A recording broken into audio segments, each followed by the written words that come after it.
Перевод пришел ко мне совершенно неожиданно через Марину Цветаеву. Невозможно, что я мексиканка, потому что мексиканцы приехали уже 2 недели тому назад. Туда прилетали все студенты, которые прилетали и за рубежом, и мы там жили. Плакала всю ночь. Я ожидала смешную Россию, тройка. А я села на каком-то очень-очень грязном автобусе. Я думала, что это название университета, а не название города. Вы выходите из поезда, потому что поезд едет дальше. Очень трудно было нам, иностранцам, произносить Гржановского. Снег для мексиканца это просто событие. Я туда поехала, потому что я люблю авантюры и приключения. И я уже не могла жить, я хотела ее переводить.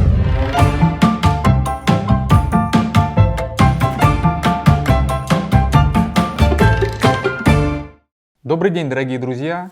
Приветствую вас на канале Руйнесанс. Это первый выпуск в 2022 году.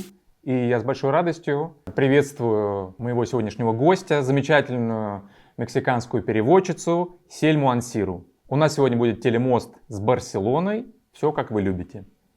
Сельма, приветствую тебя. Доброе утро, Паша. Как дела? Добрый день, да, доброе утро. Все отлично. У тебя добрый день, а у меня доброе утро. Да, вот так. Это точно. 2 так часа мы разницы. живем.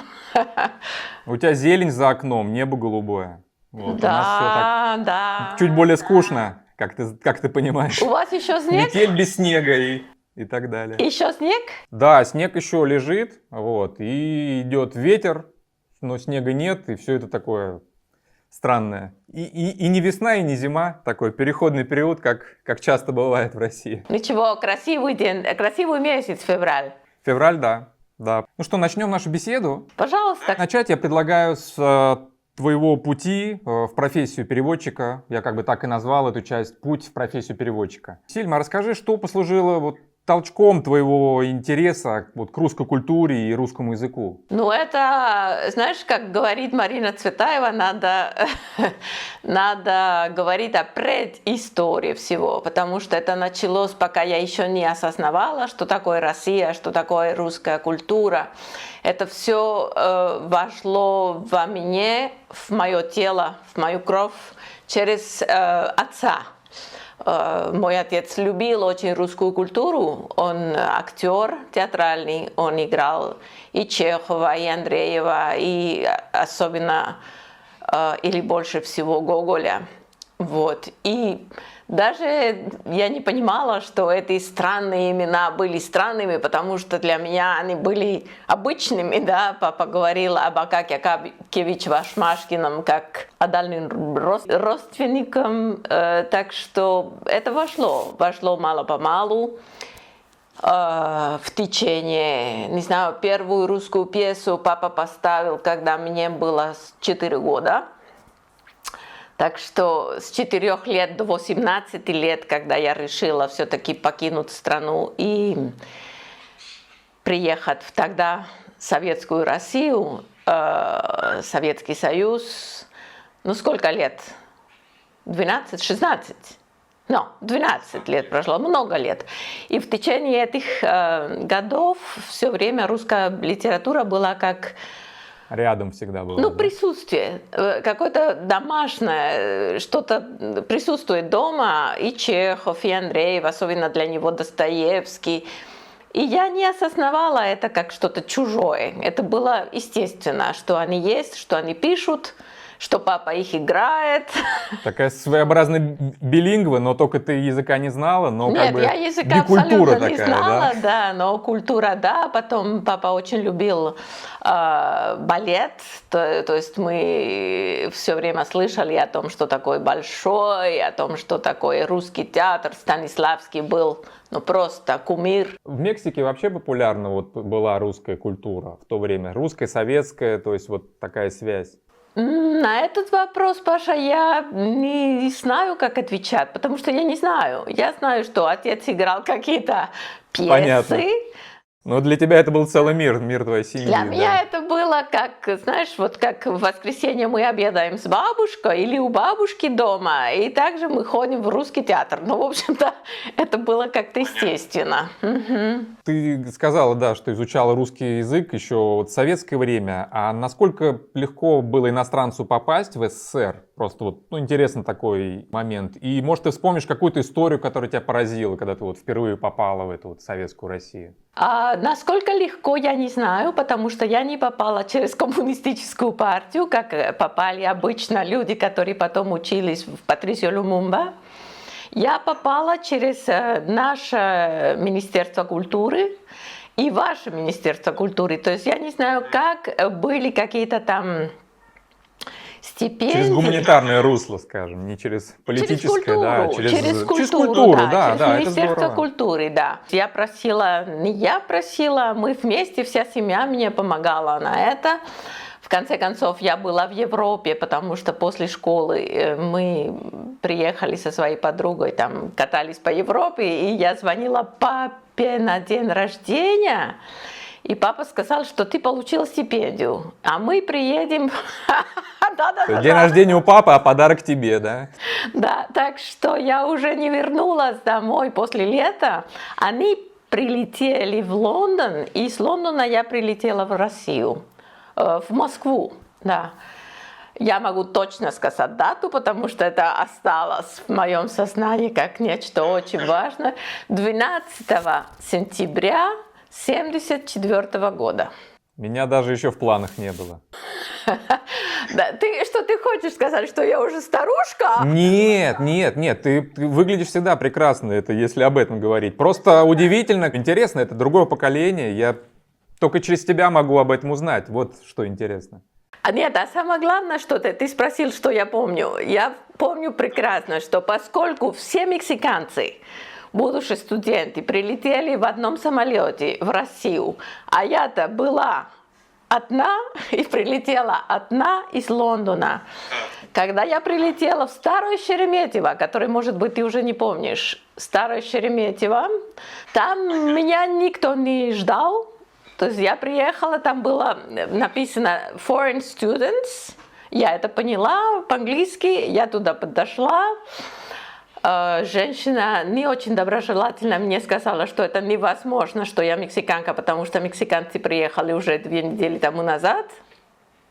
Я сказала, что все-таки вот мой паспорт, я прилетела из Лондона, но я мексиканка. И она мне сказала, тогда подождите, через 3 часа прилетает самолет из Эфиопии, а вы тогда поедете в город с эфиопскими студентами. Одной нельзя, да, то есть? Нет, это надо было на автобусе с будущими студентами. И так я подождала эфиопов, и мы сели на одном автобусе и поехали в гостиницу «Университет», который ты, наверное, помнишь, гостиницу «Университет». Недалеко от МГУ. Я же москвич, я гостиницы очень мало знаю. Нет, но это, извини, очень важная гостиница в Москве. Туда прилетали все студенты, которые прилетали и за рубежом, и мы там жили, пока не было распределения. А на следующий день, то есть я приехала с этими эфиопскими студентами в гостиницу «Университет», мне дали комнату, мне даже стыдно, но это было как, знаешь, как осуществление некоторого желания, очень для меня дорогого, но было не так, как я ожидала. Я ожидала, что будет... Праздник, да, ты ожидал праздника, а к тебе такие будни пришли, такие непростые, наверное. Я помню, что я плакала всю ночь. Вот что помню, что зачем я приехала, что я тут делаю, что со мной будет. Тебя как-то среда напугала или вот как-то обстановка? Ну, знаешь, я ожидала, естественно, это моя вина. То есть я ожидала смешную Россию, не знаю, как «Тройка», то, что я читала, то, что я знала по театру. А я села на каком-то очень-очень грязном автобусе, потому что дождь шел, как я не знаю что. Улицы были не золотая осень, а как-то все... не золотое мрачное было, скажем так. И все. И на следующий день было распределение, а меня распределили в Воронеж. Когда вошел человек ко мне в мою комнату и сказал, что вы будете учиться в Воронежском университете, я думала, что это название университета, а не название города, я ничего не знала. И тогда, когда мы, все студенты иностранцы, которые должны были ехать в Воронеж, нас посадили на автобусе опять и везли до вокзала.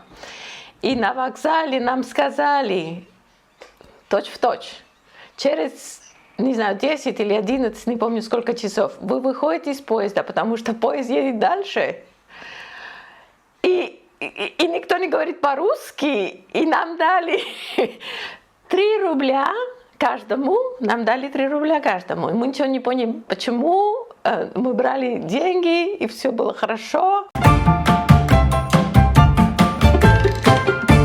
У меня в купе была одна африканка и 2 девушки из Лаоса, которые мы не могли общаться и не знали, как разговаривать, но в конце концов спали. как-то. Как-то спали, да. И я помню, что кто-то проходил, ты знаешь, как-то белье, продавали белье, и ты должна была платить эти 3 рубля, и они бы тебе давали эти простыни, но мы не знали, 3 рубля остались в кармане, и мы спали без белья. Это было немножко как-то, неожиданно, скажем так. А утром открываю глаза, а музыка идет, а музыка знаешь какая? Гуантанамера, Guajira Гуантанамера в поезде. Откуда? Открываешь глаза. И у тебя опять слезы, да? Нет, я просто ничего не понимала, потому что я открываю глаза после некоторых часов сна, напротив меня африканка, звучит Гуантанамера, а через окно совершенно неожиданный пейзаж. Были такие моменты, которые как будто вчера, понимаешь, я ничего не... Ну все, я приехала в Воронеж, нам карантин, должны были сидеть на карантине. Да. Да, я не знаю, до сих пор это делается или нет, но это было непросто. Да, я спросила, почему карантин, сказали, потому что вы из юга. Я говорю, я из Лондона, они говорят, что я из юга. В общем, короче, было довольно сложно мне. Я не готова была к этому. Может быть, в другой момент. Да, если бы предупреждали хотя бы, это типично. Ничего, я не жалею. Ты, пожалуйста, пойми правильно. Конечно, я понимаю, конечно. Я не жалею, наоборот, для меня это была очень важная, серьезная и даже нужная школа жизни. Я это понимаю теперь как это. Вот. Но все-таки я должна сказать, что я не была настолько сильная с точки зрения духовной, что я не смогла. Я позвонила в посольство Мексики и сказала, что, пожалуйста, переведите меня в Москву, потому что я хотела в балет, в театр, а в Воронеже только цирк был очень известный. В общем-то, может быть, были театры другой, но я до них не дошла. Я просто очень люблю музей, там, знаешь, фотографии, живопись и так далее. Да, ты приехала и вот меня в Россию, через месяц, приехала в Россию, все-таки хотела как-то... Когда-то меня спрашивал журналист, жалею ли я. Я говорю, что если вот сейчас, зная все, весь этот труднейший путь, который был для меня, я бы еще раз согласилась, потому что это... Это часть пути твоего, да, ты не можешь от себя отказаться. И обожаю, и ты это знаешь, обожаю Россию, и все эти сложности, вместо того, чтобы повернуться спиной, только делали так, что больше ее любила, понимаешь? Это странно, да. Да, странно, но так. Сопротивление, да. Да. Хорошо, и, соответственно, ты вернулся в МГУ, да, и да, я стал попала изучать на русский язык. подготовительный факультет МГУ, потому что мы, иностранцы, целый год занимались русским языком. Это тоже смешно, потому что попала на подготовительный факультет, который был расположен на самом трудном на самом трудном для произношения, понимаешь, улице. Это была улица Крыжановского. Пока писать, знаешь, когда я... Ну да, там одних жест только что. Писать Недалеко от моего родителям. дома, я знаю эту улицу. Улица Да. Крыжановская, там трамвай. Там, да, очень Трамвай. красиво. Он ходит до сих пор, да. Очень красивое общежитие, и все было прекрасно. Но очень трудно было нам, иностранцам, произносить Крыжановского. Никак не получалось. Ну да, да. Ну фамилия же польская, и она и для русских, она так тоже не такая простая. Но там началась уже, знаешь, светлая пора, абсолютно светлая пора. До сих пор помню первый раз, когда я видела снег. Это было воскресенье, и снег для мексиканца это как-то, извини, просто событие. И все прошло очень хорошо уже, и я прожила у вас 9 лет, так что это немало. 9 лет ты училась? Да?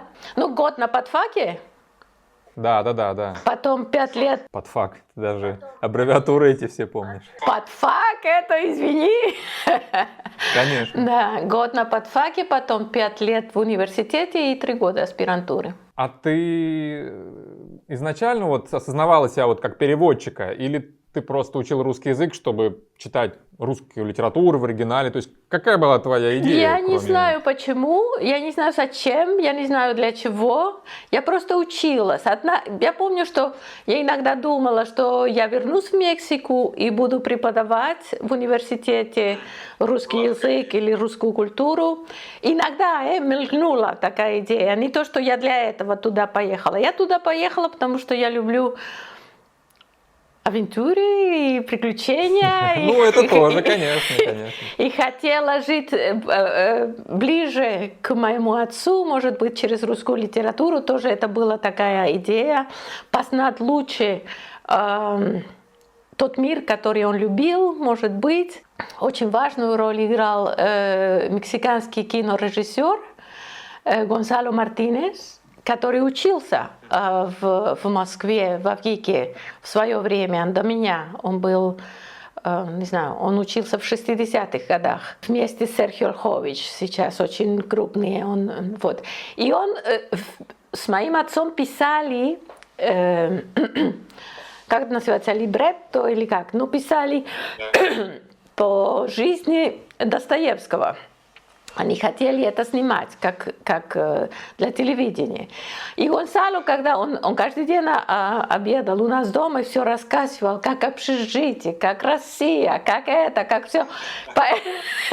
Это было как-то Рекламировал. Да, он рекламировал. Я думала, я хочу это тоже познать, я тоже хочу это жить. Так удивительно, да, жизнь складывается. А перевод пришел ко мне совершенно неожиданно. Через Марину Цветаеву. Когда я впервые прочитала Марину Цветаеву, тоже это было неожиданно, потому что я ходила в ВААП. Ты помнишь ВААП или знаешь, что такое ВААП? Всесоюзное агентство по авторским правам. Да, я знаю, что есть такое или было, но... Короче, опять отец здесь связан, потому что он просил меня читать русские пьесы для театра, чтобы потом ему отправлять. И как-то я подружилась с человеком, который там жил, который там работал, И он меня однажды, я помню это прекрасно, что однажды это было в пятницу, после обеда, я к нему ходила, после университета. Он дал мне такой папку с бумагами, и сказал, ты это прочитаешь в общежитии, пусть это не выходит с общежития, и в понедельник мне принесешь. Вдруг понравится. Как-то очень странно, как-то такие тайны. Я приехала в общежитие, открыла такое, и была такая книга, которую я даже не знаю, как описать. Это «Письма 26-го года» Пастернак, Цветаева, Рильке. Это магическая книга, это прекрасная книга, это глубокая книга, это солнечная книга. Там есть все. Там есть и философия, и культура, и литература, и человеческие отношения. все, что хочешь. И я не знала о Цветаевой, мы ее не проходили в университете тогда. В то время она, да, она не была. Мы говорим сейчас с конец 70-х годов. И когда я начала читать ее письма к Рильке, и я не знаю, знаешь, произошло чудо, можно сказать, потому что я уже не могла жить, я хотела ее переводить, я хотела переводить эту книгу, я хотела глубже понять эту книгу, и что-то произошло, я не могу, это не знаю, какое-то неизвестное для меня явление. В понедельник пришла к Виктору Ваап и сказала, что я Виктор не принесла книгу, потому что хочу ее переводить. Он ужаснулся. Такой, можно сказать, ребенок, очень молодая, никогда ничего не перевела и хочет браться за такую книгу. Но он мне сказал: хорошо, но мы с тобой договоримся так. Если Евгений Борисович Пастернак захочет с тобой работать, потому что книга очень сложная, если он согласится на это, то тогда хорошо, права будут твои. И он мне дал адрес Евгения Борисовича Пастернака, и я к нему пришла, стукнула: здравствуйте, я хочу переводить книгу вашего отца. Он как-то до последних лет, он вспоминал эту нашу встречу, он меня пригласил домой, и я начала к ним ходить, потому что я работала с ним, с его женой, Елена Владимировна, и они мне объясняли каждую деталь, знаешь, повседневной жизни, каждый литературный нюанс. И я перевела эту книгу. Я тебе могу ее показать, потому что... Да, давай, покажи, конечно. Ну, ты извини, мне, что она в таком тоже. виде, она уже немножко старенькая, но это письма 26-го года. Вот. И это было просто начало моего пути в этом мире, да. Книга, я перевела ее, мне помог тогда русский, мексиканский писатель Серхио Питоль, который работал в посольстве Мексики, и дал мне письмо. Летом я приехала в издательство «Siglo XXI» и начала говорить с издателем, что это надо обязательно публиковать, потому что это прекрасно, потому что это то, что нужно, потому что через час моего, знаешь, так, он сказал: хорошо, деточка, хорошо, мы это опубликуем. Я все напечатаю, да. Да, все сделаем, ты только успокойся. И вот вышла эта книга, которая была действительно событие для нашей культуры. И это было первый раз, которая Марина звучала на испанском языке. Это как бы ее рождение на моем языке и как бы мое рождение как переводчица. Поэтому Понятно. Для меня эта книга это просто очень важная. Может быть, мы поговорим тогда о Цветаевой, раз мы к ней пришли. Понятно, что тебя увлекла сама вот книга, переписка. Когда ты дальше ее переводила, уже последующие ее стихи, вот тебя привлекли только ее стихи или вот ее судьба трагическая, когда ты стала это все узнавать? Ты знаешь, меня Марина привлекла вся. Ее литература, ее проза, потому что это крайне поэтическая проза. Ее стихи, конечно, которые я ничего не понимала, и до сих пор очень часто не понимаю, и приходится долго думать, чтобы понять, что она хотела сказать. Очень важно было тоже понять тот момент, исторический момент, в котором она жила. Ее трагическая судьба пришла позже, как Марина говорит, ее трагическая судьба пришла позже. Для меня самое главное было, я не знаю, по-русски можно сказать, ее гениальность. Можно. Потому что каждое слово, да, когда она пишет, это не пустое слово. Там есть целый мир за каждым словом. И для меня это было просто открытие. И потом я начала переводить вот письма. И вот эта радость, даже больше, это счастье писать на своем языке то, что она пишет на русском, это попытка, чтобы мои читатели чувствовали то, что чувствует русский читатель, когда читает Цветаеву, увидят потом эти иконы, эти образы. На моем языке это было просто такое открытие, Паша, что я не знаю, это действительно определило мою профессиональную судьбу. Я после этой книги начала ее переводить. Следующую книгу я перевела «Поэт о критике», потом несколько писем Райнер Мария Рильке, ее эссе. А потом после этой книги вышли ее автобиографические рассказы «Черт», «Дом у старого Пимена», «Мать и музыка». И потом я перевела мой Пушкин и Пугачев.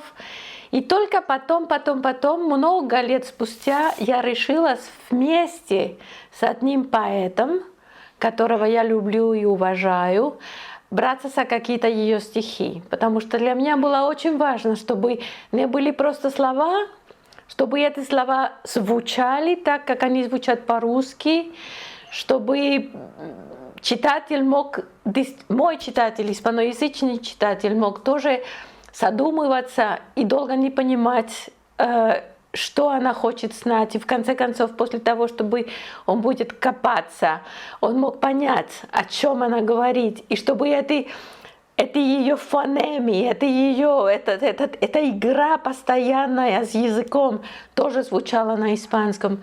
Это было сложно. Я очень мало стихов перевела и все время вместе с ним. Вот. И до сих пор перевожу. Вот моя последняя ее книга была, перевод ее было «Отец и его музей», потому что давно я перевела «Мать и музыка», и сейчас мне хотелось бы очень переводить «Отец и его музей». И очень две хорошие книги, я не знаю, есть ли они у меня. Вот, да, смотри. Покажи, если есть. Ага. Покажу, да. Вот это «Мать и музыка», а это «Отец и его музей». Это все в Акантиладо, да, вышло? Акантиладо, да, потому что я там чувствую себя очень хорошо. Очень люблю свою издательницу. Она меня понимает, она все время одобряет мои инициативы, и поэтому я чувствую там себя хорошо. Как воспринимает читатель Цветаеву? То есть действительно одно дело — это задача переводчика, да, передать вот эту сложность и вот эту глубину высказывания автора. А как воспринимает читатель? То есть тебе удалось заинтересовать его, увлечь?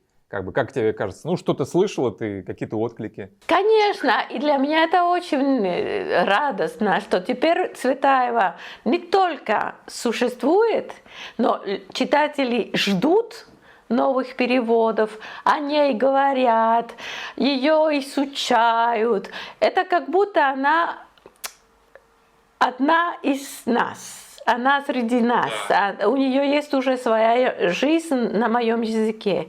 А для меня это очень важно. Знаешь, вот эти мосты, через которые уже Марина пришла к нам, и она уже одна из нас, да, вот не можешь себе представить, как для меня это радостно, когда уже, Марина, как я ее люблю, как она мне нравится, как... И не только читатели, сейчас очень, очень легко это узнать через эти социальные сети, потому что люди пишут тебе: «Боже, как я ее обожаю», и вообще критики тоже пишут. Для меня это важно, да, потому что ее не было на испанском языке, а теперь она есть. Есть и живет, и долгие ей годы жизни еще. Пусть она больше и больше будет жить у нас. Ну, видишь, она дала тебе первый импульс, да, который ты восприняла так глубоко, и ты смогла его дальше передать. То есть это действительно чудо, совпадение. Через тебя, как через призму, да, она вошла в другую культуру. Ты сейчас говоришь очень важную вещь, потому что у меня есть одно мнение, которое не все воспринимают. Я считаю, что переводчик должен переводить то, что ему близко по душе, то, с чем он на одной ноте находится. Потому что только тогда, мне кажется, только тогда, когда ты действительно переводишь то, о чем ты могла бы писать, или как могла бы писать была бы я писательницей. То, что меня действительно важно для моей души, для моего развития, это, мне кажется, что только тогда получается такой, знаешь, душевный, нормальный и рациональный, и душевный, и такой перевод, который действительно есть перевод в высоком смысле этого слова. Вот.